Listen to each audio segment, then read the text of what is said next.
السلام علیکم every one. چلیے جانتے ہیں اسلام کیا ہے اور اسلام میں عورتوں کو کیا حقوق دیا گیا ہے، اسلام میں عورت کو کیا سمجھا گیا ہے۔ دیکھیں، اسلام ایک مکمل دین ہے۔ اس نے زندگی کے ایک ایک گوشے کے بارے میں ہماری رہنمائی کی ہے۔ اگر اسلام ہمیں عبادت سکھاتا ہے تو ہمارے معاملات پر بھی ایسی روشنی ڈالتا ہے کہ اسلام کے ماننے والے کسی دوسرے مذہب کے محتاج نہیں رہتے، بلکہ دین اسلام سے رہنمائی حاصل کرتے ہوئے زندگی گزارتے ہیں۔ اسلام نے جہاں مردوں کے حقوق مقرر کیے ہیں، وہاں عورتوں کے حقوق کی بھی تاکید کی ہے۔ اگر یتیموں کے ساتھ حسن سلوک کا حکم دیا ہے تو غریبوں کی ہمدردی کا بھی سبق دیا ہے۔ اگر بڑوں کے ساتھ ادب کا حکم دیا ہے تو بچوں کے ساتھ شفقت کی بھی تلقین کی ہے۔ ہر ایک کے حقوق کی ایسی حفاظت کی ہے کہ کسی کو بھی اپنی حق تلفی کا احساس نہیں ہوتا۔ اسلام سے پہلے جہاں اور لوگوں کے حقوق پامال ہوتے تھے، وہاں عورت کی حق تلفی سب سے زیادہ ہوتی تھی۔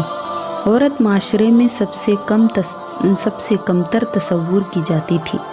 تاریخ اس بات پر گواہ ہے کہ اسلام سے پہلے معاشرے میں عورت کو سب سے زیادہ ظلم و ستم کا نشانہ بنایا گیا، اس کے عزت و حرمت کو پامال کیا گیا۔ عورت معاشرے پر اس قدر بوجھ سمجھی جاتی تھی کہ پیدا ہوتے ہی اسے دفن کر دیا جاتا تھا۔ بیوی کے روپ میں اس کے کسی حق کا احساس تک نہیں کیا جاتا تھا۔ جب آدمی چاہتا کسی عورت سے نکاح کر لیتا اور جب چاہتا طلاق دے دیتا۔ ماں کے روپ میں بھی عورت کی کوئی حیثیت نہیں تھی، بلکہ باپ کے مرنے کے بعد سب سے بڑا بیٹا اپنی سوتیلی ماں سے نکاح کر لیتا تھا۔ ہر عورت ہر روپ میں ظلم کی چکی پس رہی تھی۔ اسلام میں دین کی روشنی چمکی کہ جس نے عورت پر سے ظلم و ستم کی تاریکیاں دور کر دیے، اس کے حقوق بحال کیے، اس کی عزت و حرمت کی حفاظت کی اور اس کو ذلت و پستی کی تاریکیوں سے نکال کر عزت و مرتب اور اعلیٰ و ارفع مقام پر کھڑا کیا۔ عورت اگر ماں کے روپ میں تھی تو قدموں تلے جنت بنا دی، اگر بہن کے روپ میں تھی تو اس کی عزت و حرمت بھائیوں کی غیرت بنا دی، اگر بیٹی کے روپ میں تھی تو اس کی اچھی تربیت و تعلیم پر جنت میں اپنے ساتھ رہنے کی خوشخبری سنا دی، اگر بیوی کے روپ میں تھی تو اس کے حقوق کے حد مقرر فرما دیے۔ اب ہم عورت کے ماں ہونے کی حیثیت سے اس کے حقوق بیان کرتے ہیں۔ قرآن مجید سے ماں کے حقوق کی تاکید یہ ہے کہ اللہ تبارک و تعالی قرآن مجید میں ارشاد فرماتا ہے، وَوَصَّيْنَا الْإِنسَانَ بِوَالِدَيْهِ إِحْسَانًا حَمَلَتْهُ أُمُّهُ كُرْهًا وَوَضَعَتْهُ كُرْهًا وَحَمَلَتْهُ وَفِصَالُهُ 30 شهرًا۔ اور ہم نے آدمی کو حکم دیا کہ اپنے ماں باپ سے بھلائی کرے۔ اس کی ماں نے اسے پیٹ میں رکھا تکلیف سے اور اس کو جنا تکلیف سے، اور اسے اٹھائے پھرنا اور اس کا دودھ چھوڑانا 30 مہینے ہے۔ اس آیت مبارکہ سے معلوم ہوا کہ ماں کا حق بہت زیادہ ہے، بلکہ اللہ تعالیٰ نے ان تکالیف کا تذکرہ بھی کیا ہے جو ماں اپنے بچے کے سلسلے میں برداشت کرتی ہے۔ جس روز سے رحم میں نطفہ قرار پاتا ہے، اس وقت سے ماں تکالیف برداشت کرنا شروع کرتی ہے، پھر ولادت کے وقت جاں کنی کی مانند تکلیف سے دو چار ہوتی ہے، اور پیدائش کے بعد اسے دودھ پلاتی ہے، اس کی تربیت کرتی ہے اور اس کے آرام کے خاطر اپنا آرام قربان کرتی ہے۔ اس لیے ماں کے حقوق پورے کرنے میں بڑی تاکید آئی ہے، اور اسی وجہ سے ماں کا حق باپ سے زیادہ ہے۔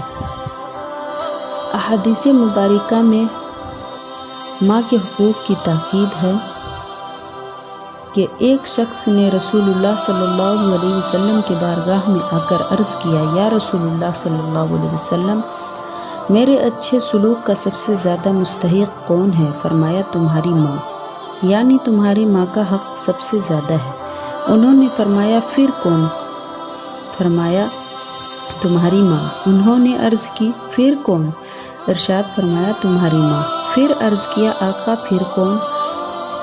فرمایا، پھر تمہارا والد۔ ایک اور شخص کو اس حال میں دیکھا بیت اللہ شریف کا طواف کرتے ہوئے کہ وہ اپنی کندھوں پر ماں کو اٹھائے ہوئے تھا۔ اس شخص نے حضرت عبداللہ ابن عمر رضی اللہ تعالیٰ عنہما سے عرض کیا کہ آپ بتائیں میں نے ماں کا حق ادا کر دیا؟ تو آپ صلی اللہ علیہ وسلم نے فرمایا نہیں، بلکہ درد ذہ کے ایک جھٹکے کا بھی نہیں، البتہ تو نے حسن سلوک اور نیکی کی ہے تو اللہ تعالیٰ درجہ بلند فرمائے گا اور کم پر زیادہ اجر و ثواب دے گا۔ سرکار مدینہ صلی اللہ علیہ وسلم نے ماں کی عظمت کے متعلق پھر ارشاد فرمایا، جس نے ماں کے دونوں آنکھوں کے درمیان بوسہ لیا تو وہ اس کے لیے آگ سے پردہ ہوگا۔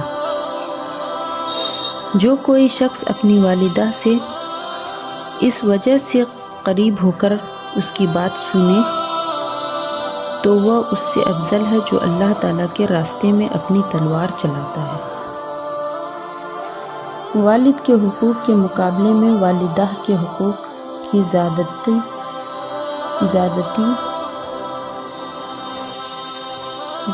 کے معنی یہ ہے کہ خدمت میں اور کچھ دینے میں باپ پر ماں کو ترجیح دے۔ مثلا 100 روپے ہے اور کوئی خاص وجہ مانے تفصیل مادر نہیں تو باپ کو 25 روپے دے اور ماں کو 75 روپے دے، یا ماں اور باپ نے ایک ساتھ پانی مانگا تو ماں کو پہلے دے اور باپ کو بعد میں، یا دونوں سفر سے آتے ہیں تو پہلے ماں کے پیر دبائے اور پھر باپ کی، اور تعظیم باپ کی زیادہ کرے کہ وہ اس ماں کا بھی حاکم و آقا ہے۔ ہماری بہنیں غور کریں کہ اسلام کتنا پیارا مذہب ہے کہ عورت کو بحیثیت ماں کا ایسا اعلیٰ مقام عطا فرماتا ہے۔ کیا اسلام کے علاوہ کوئی اور مذہب بھی بحیثیت ماں ایسا مرتبہ اور مقام دیتا ہے؟ ہرگز نہیں۔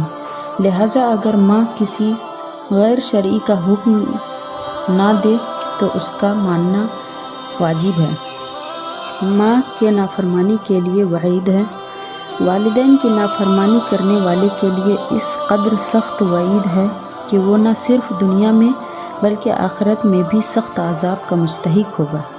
سرکار مدینہ صلی اللہ علیہ وسلم نے ارشاد فرمایا، شب اسراء کی رات میں نے کچھ لوگوں کو آگ میں اس حال میں دیکھا کہ وہ آگ کے تنوروں میں لٹکے ہوئے ہیں۔ میں نے کہا، اے جبرائیل علیہ السلام، یہ کون ہیں؟ جبرائیل علیہ السلام نے عرض کیا، یہ وہ لوگ ہیں جو اپنے ماں باپ کو گالیاں دیتے تھے۔ پھر رسول اللہ صلی اللہ علیہ وسلم نے ارشاد فرمایا، بے شک اللہ تعالیٰ نے تم پر ماؤں کو نافرمانی کو حرام کیا ہے۔ ایک اور حدیث پاک میں والدین کی نافرمانی کرنے والے کے متعلق کچھ اس طرح آیا ہے کہ حضرت ابو ہریرہ رضی اللہ تعالیٰ عنہ سے مروی ہے کہ رسول اللہ صلی اللہ علیہ وسلم نے ارشاد فرمایا، سب گناہوں کی سزا اللہ تعالیٰ چاہے تو قیامت تک اٹھا رکھتا ہے، مگر ماں باپ کی نافرمان کے اس کی سزا جیتے جی پہنچاتا ہے۔ آج کل لوگ اپنی ماؤں کے مقابلے میں اپنی بیویوں کو ترجیح دیتے ہیں۔ حدیث پاک سے عبرت حاصل کریں، جیسا کہ حضور اقدس صلی اللہ علیہ وسلم نے ارشاد فرمایا، جو اپنی زوجہ کو اپنی ماں پر ترجیح دے یعنی فضیلت دے تو اس پر اللہ تعالیٰ لعنت کی ہے۔ اللہ تعالیٰ نے اس کے فرض قبول فرمائے گا، اللہ تعالیٰ نہ اس کے فرض قبول فرمائے گا نہ نوافل، مگر یہ کہ وہ اللہ تعالیٰ کی بارگاہ میں توبہ کرے اور والدہ کے ساتھ حسن سلوک کرے اور اس کی رضا و خوشنودی طلب کرے۔